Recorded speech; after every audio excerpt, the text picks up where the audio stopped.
Yeah, so what about polygamy? But didn't David have more than one wife? Solomon had thousands. Yeah. Right? Abraham had several. So what about it? I think in the Old Testament you see a lot of polygamy. Yeah.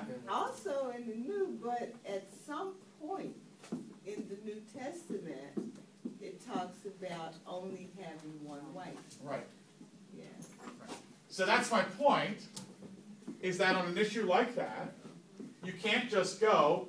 Earlier, Carl said, you know, oh, well, it can be controversial, right? So I could, if I wanted to live out in Utah, with Warren Jessup or whatever that guy's name was, and have multiple wives, I could find texts that say a man should, you know, have multiple wives, right? It's funny, the polygamy thing never goes the other way. Women are, I think, too smart. They don't want 35 husbands, you know? Right? It's, and again, there's reasons for polygamy, you know, the multiplication of nations, which is why Mormonism seemed to have embraced it. But like on an issue like that, you just can't read one verse, right? You need to go back and forth to try to look at the thing from a whole perspective. And then the historical perspective. There is, especially with the history of Israel, there are some great insights here on their kings, on God's plan for them. Right? Israel wanted a king, right? And so there's a whole section of the Bible where it gets into a lot of that bloodshed, which is tough stuff to read. But you know that wasn't God's original plan. God didn't want Israel to be led by the kings. You know who God wanted to lead Israel? Judges. The priests. But as we heard from Malachi, the priests weren't always doing such a good job, but the people didn't want it. Why? Because everyone else is a king. Everyone else has a king. We want a king. And God's saying to them, I'm not sure it's such a good idea. We want it. We want it. We read the Bible with the church. There was a period of time where Catholics didn't read the Bible a lot. And some of us lived in that period of time. Right? But that's been a long time since then.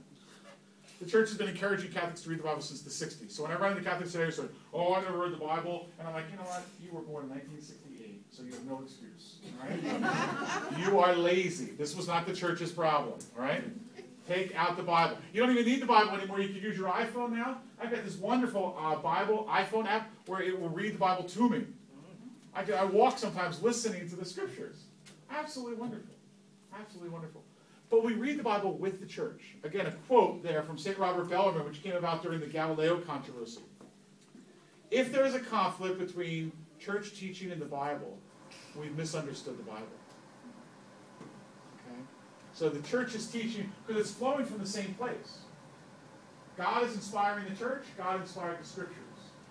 God's not going to make us get confused.